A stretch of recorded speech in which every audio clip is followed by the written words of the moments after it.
প্রবল ছাত্র জনতার গণ আন্দোলনের মুখে ৫ আগস্ট বাংলাদেশ ছেড়ে ভারতে আশ্রয় নেন সাবেক প্রধানমন্ত্রী শেখ হাসিনা। এরপর থেকে তিনি কার্যত ভারতে অবস্থান করছেন। শেখ হাসিনা দেশত্যাগের পর তার ছেলে সজীব ওয়াজেদ জয় ও কন্যা সাইমা ওয়াজেদ পুতুলও রয়েছেন দেশের বাইরে।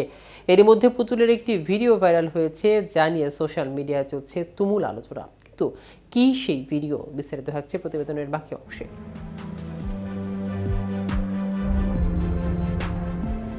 সম্প্রতি বিশ্ব স্বাস্থ্য সংস্থার আঞ্চলিক পরিচালক সাইমা ওয়াজেদ পুতুলের সঙ্গে কাজ করতে আগ্রহী নন বলে জানিয়েছেন অন্তর্বর্তীকালীন সরকার। এ বিষয়ে সরাসরি WHO সদর দফতরের সঙ্গে কাজের আগ্রহ প্রকাশ করে চিঠি দিয়েছে সরকার। এরই মধ্যে ২৭ আগস্ট সাইমা ওয়াজেদ পুতুলের একটি নাচের ভিডিও সামাজিক যোগাযোগ মাধ্যমে ব্যাপক আলোচনার জন্ম দিয়েছে।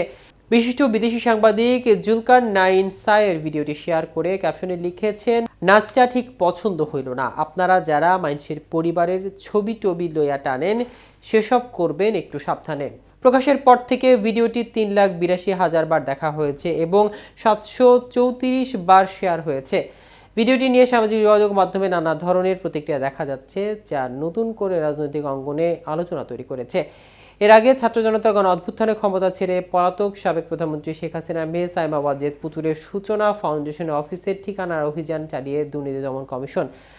অভিযানে দুদক কর্মকর্তা প্রতিষ্ঠানটির অস্তিত্ব খুঁজে পাননি। পরে সূচনা ফাউন্ডেশনের কর মওকুফ সহ বিভিন্ন আর্থিক অনিয়মের নথি সংগ্রহ করতে জাতীয় রাজস্ব বোর্ডের অভিযান পরিচালনা করেন সংস্থাটির এনফোর্সমেন্ট টিম। দুদকের উপপরিচালক আক্তারুল ইসলাম জানান, বুধবার সকালে NBR ও সমাজসেবা অধিদপ্তরের দেওয়া সূচনা ফাউন্ডেশনের ধানমন্ডি অফিসের ঠিকানায় অভিযান চালায় দুদকের একটি দল, কিন্তু সেখানে অফিসের কোনো অস্তিত্বই খুঁজে পাওয়া যায়নি। জানা যায়, সূচনা ফাউন্ডেশন নামে একটি প্রতিষ্ঠান খুলে বিভিন্ন সামাজিক ও ব্যবসায়িক প্রতিষ্ঠান থেকে জোরপূর্বক টোকন আদায় করা হয়েছে।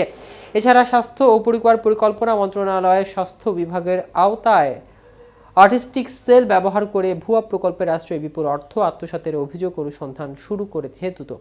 দুদকের কর্মকর্তা বলেছেন, NBR এর ওপর অবৈধ প্রভাব খাটিয়ে ফাউন্ডেশনের নামে আনা অর্থ করমুক্ত করা এবং মানুষকে জোর করে চাঁদা দিতে বাধ্য করে পুতুল।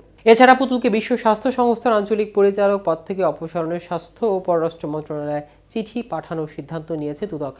যোগ্যতা না থাকা সত্ত্বেও মায়ের ক্ষমতা অপব্যবহার করে এই পদে পুতুলকে নিয়োগ দেওয়া হয় বলে মনে করেন এই সংস্থাটি। দুদকের প্রস্তুত করা চিঠিতে বলা হয়েছে, শেখ হাসিনা তার মেয়ে পুতুলকে WHOর দক্ষিণ পূর্ব এশিয়ার আঞ্চলিক পরিচালক হওয়ার যোগ্যতা না থাকা সত্ত্বেও ক্ষমতাকে অনৈতিকভাবে ব্যবহার করেছেন। কোনো কারণ ছাড়াই মেয়েকে বিভিন্ন রাষ্ট্রীয় সফর সঙ্গী করেছেন। এতক্ষণ সাথে থাকার জন্য অসংখ্য ধন্যবাদ। KTV News 24 এর সাথে থাকুন।